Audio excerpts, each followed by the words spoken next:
जहाँ 10,000 लोग उनके समर्थन में खड़े थे। जब उन्होंने राजेंद्र पाल गौतम जी ने दोबारा जंतर मंतर पर कॉल किया समाज के लोगों को, तो 250 आदमी था वहाँ। आज मायावती खत्म, पी मौर्य खत्म हुए, उदित राज खत्म हुए हैं।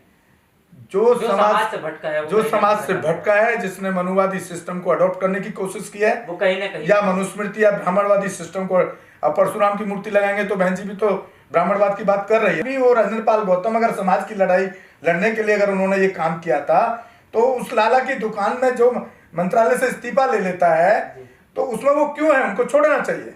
तो उन्होंने ऑन कैमरा बोला कि मैं ऑन रिकॉर्ड बोल रहा हूँ कि मैं बुद्धिस्ट हूँ, मुझे वाल्मीकि दूसरे लोग क्यों कहने लगे, वो तो वही बता सकते हैं। बिल्कुल।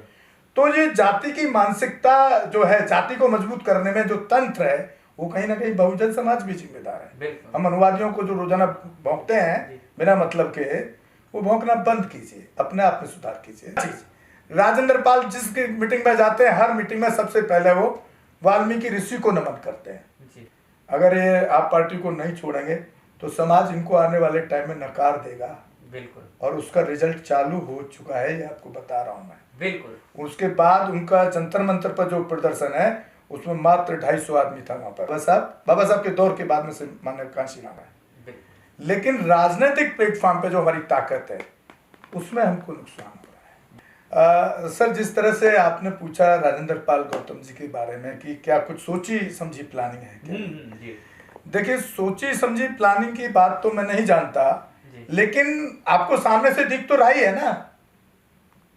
आपको सामने से दिख रहा है ना कि आज भी वो राजेंद्र पाल गौतम अगर समाज की लड़ाई लड़ने के लिए अगर उन्होंने ये काम किया था, तो उस लाला की दुकान में जो मंत्रालय से इस्तीफा ले लेता है, तो उसमें वो क्यों है? उनको छोड़ना चाहिए। नहीं, ये तो दूसरी बात, हमने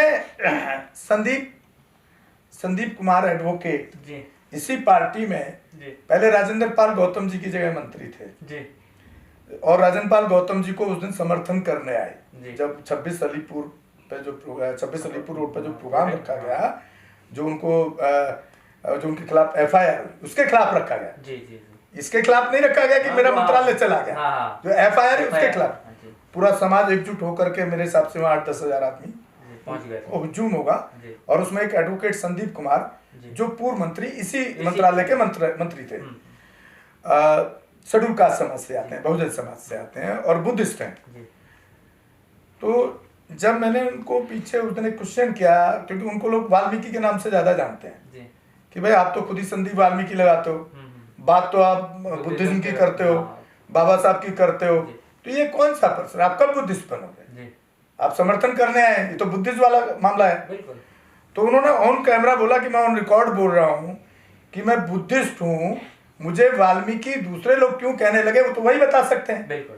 तो ये जाति की मानसिकता जो है, जाति को मजबूत करने में जो तंत्र है, वो कहीं ना कहीं बहुजन समाज भी जिम्मेदार है। हम अनुवादियों को जो रोजाना भौंकते हैं बिना मतलब के, वो भौंकना बंद कीजिए, अपने आप में सुधार कीजिए।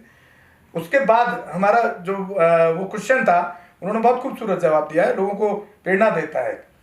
उन्होंने ऑन कैमरा बोला कि मैं ऑन कैमरा बोल रहा हूँ, ऑन रिकॉर्ड बोल रहा हूँ, मैं बुद्धिस्ट हूँ, पहला चीज। दूसरा चीज, राजेंद्र पाल जिस मीटिंग में जाते हैं, हर मीटिंग में सबसे पहले वो वाल्मीकि ऋषि को नमन करते हैं। और जो एक शख्स बहुजन समाज समाज से, और हम कास्ट की बात करें, उसी जाति से वो आते हैं, उन्होंने ऑन कैमरा बोला कि मैं उस वाल्मीकि ऋषि को भी नहीं मानता जिसको कि हमारे बहुजन समाज के लोग महान पुरुष मानते हैं, क्योंकि उस वाल्मीकि ऋषि की वजह से आज जो हम गुलामी की जिंदगी जी रहे हैं, वो उनके व्यवस्था की वजह से आज हम धो रहे हैं। तो राजेंद्र पाल गौतम जी क्यों वाल्मीकि ऋषि को नमन कर रहे हैं भाई? अब हमारे को इंटरव्यू के लिए बुलाते नहीं है, वो बाकी जो चैनल वाले उनको बुलाते हैं। तो यहाँ एक लॉबी का सिस्टम भी, एक लॉबी बन गई है, किसको नेता को बड़ा नेता बनाना है, किसको प्रमोट करना है। एक बहुजन मीडिया ये काम भी कर रहा है। तो इसमें फिर उसके बाद आगे का बता रहा हूँ।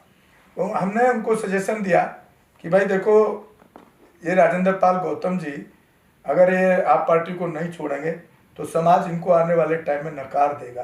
बिल्कुल। और उसका रिजल्ट चालू हो चुका है, ये आपको बता रहा हूँ मैं। बिल्कुल। उसके बाद उनका जंतर मंतर पर जो प्रदर्शन है, उसमें मात्र 250 आदमी था वहां पर, जहाँ 10,000 लोग उनके समर्थन में खड़े थे। जब उन्होंने राजेंद्र पाल गौतम जी ने दोबारा जंतर मंतर पर कॉल किया समाज के लोगों, तो 250 आदमी था वहाँ। मतलब सीधा सीधा देखते हैं कि ये एक सोची समझी प्लानिंग थी जो लोगों को कहीं ना कहीं समझ में भी आ रही। हाँ, समझ आने लगा लोगों को। तो क्योंकि वो राजेंद्र पाल गौतम का इतिहास नहीं अकेले, आज मायावती खत्म हो गई राजनीति में, बीपी मौर्य खत्म हुए, जिंदा रहते हुए खत्म हुए थे, उदित राज खत्म हुए हैं, जो समाज से भटका है, जिसने मनुवादी सिस्टम को अडॉप्ट करने की कोशिश की है, वो कहीं ना कहीं, या मनुस्मृति या ब्राह्मणवादी सिस्टम को। अब परशुराम की मूर्ति लगाएंगे तो बहन जी भी तो ब्राह्मणवाद की बात कर रही है ना, वो भले ही आप अपनी राजनीतिक फायदे के लिए कर रहे हैं, इट इज डिफरेंट, लेकिन समाज आपको माफ नहीं करेगा, समाज आपको रिगार्ड नहीं करेगा। आप देख रहे हैं काशी राम साहब के अलावा, बाबा साहब के अलावा, यहाँ समाज किसी को आज भी किसी को एक्सेप्ट नहीं किया, रामदास अठावले को एक्सेप्ट नहीं किया, उदित राज को एक्सेप्ट नहीं करता है, पासवान को एक्सेप्ट नहीं किया, सिर्फ किसको एक्सेप्ट किया समाज ने? बाबा साहब के दौर के बाद में से माननीय काशी राम। तो ये ऐसा नहीं कि समाज जागरूक हो रहा है, समाज जागरूक हो रहा है, जबरदस्त हो रहा है, लेकिन राजनीतिक प्लेटफॉर्म पे जो हमारी ताकत है उसमें हमको नुकसान हो रहा है। तो उसमें नुकसान इसलिए हो रहा है कि लोगों ने अपने अंधभक्त पैदा कर लिए, जितने भी नेता हैं, सब नहीं। अब राजेंद्र पाल गौतम के भी अंधभक्त बन जाएंगे कुछ लोग, उसकी गलतियों पे सवाल नहीं करेंगे। तो दिक्कत यहाँ है।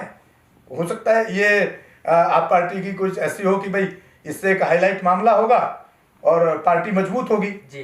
तो ये था इनका कहने का मतलब कि लोगों के लिए राजनीति करें, लोगों से राजनीति नहीं करें।